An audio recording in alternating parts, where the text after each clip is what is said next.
شروع اللہ کا نام لے کر جو بڑا مہربان نہایت رحم والا ہے۔ اے پیغمبر صلی اللہ علیہ وآلہ وسلم، لوگوں سے کہہ دو کہ میرے پاس وحی آئی ہے کہ جنوں کی ایک جماعت نے اس کتاب کو سنا تو کہنے لگے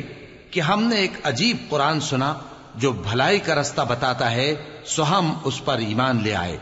اور ہم اپنے پروردگار کے ساتھ کسی کو شریک نہیں بنائیں گے، اور یہ کہ ہمارے پروردگار کی شان بہت بلند ہے، وہ نہ بیوی رکھتا ہے نہ اولاد،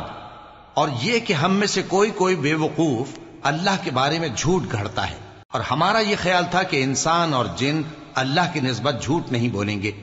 اور یہ کہ بعض بنی آدم بعض جنات کی پناہ لیا کرتے تھے تو اس سے ان کی سرکشی اور بڑھ گئی تھی، اور یہ کہ ان کا بھی یہی اعتقاد تھا جس طرح تمہارا تھا کہ اللہ کسی کو نہیں زندہ کرے گا، اور یہ کہ ہم نے آسمان کو ٹٹولا تو اس کو مضبوط چوکیداروں اور انگاروں سے بھرا ہوا پایا، اور یہ کہ پہلے ہم وہاں بہت سے مقامات پر فرشتوں کی باتیں سننے کے لیے بیٹھا کرتے تھے، اب کوئی سننا چاہے تو اپنے لیے انگارہ تیار پاتا ہے، اور یہ کہ ہمیں معلوم نہیں کہ اس سے اہل زمین کے ساتھ برائی مقصود ہے یا ان کے پروردگار نے ان کی بھلائی کا ارادہ فرمایا ہے، اور یہ کہ ہم میں بعض نیک ہیں اور بعض دوسری طرح کے، ہمارے کئی طرح کے مذہب ہیں، اور یہ کہ ہم نے سمجھ لیا ہے کہ ہم زمین میں خواہ کہیں ہوں اللہ کو ہرا نہیں سکتے اور نہ بھاگ کر اس کو تھکا سکتے ہیں،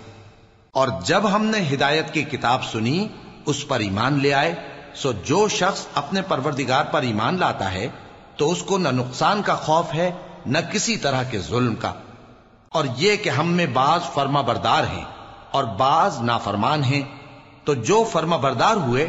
وہ سیدھے رستے پر چلے، اور جو نافرمان ہوئے وہ دوزخ کا ایندھن بنے۔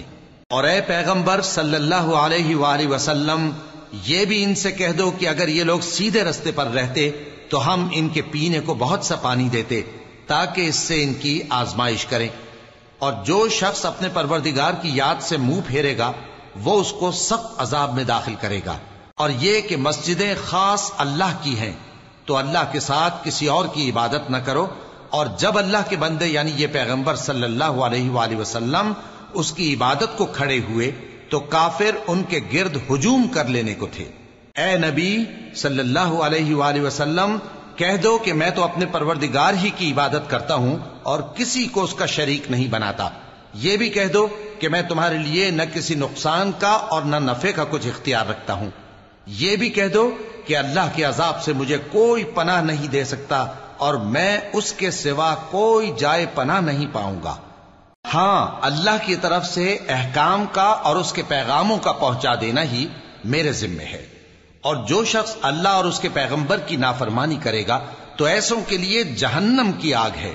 وہ ہمیشہ ہمیشہ اس میں رہیں گے، یہاں تک کہ جب یہ لوگ وہ دن دیکھ لیں گے جس کا ان سے وعدہ کیا جاتا ہے، تب ان کو معلوم ہو جائے گا کہ مددگار کس کے کمزور ہیں اور شمار کن کا تھوڑا ہے۔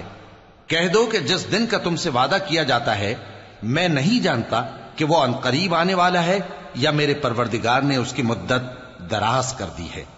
وہی غیب کا جاننے والا ہے، سو کسی پر اپنے غیب کو ظاہر نہیں کرتا، ہاں جس پیغمبر کو پسند فرمائے اور اس کو غیب کی باتیں بتا دے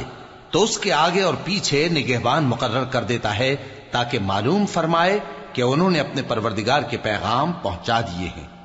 اور یوں تو اس نے ان کی سب چیزوں کا ہر طرف سے احاطہ کر رکھا ہے اور ایک ایک چیز گن رکھی ہے۔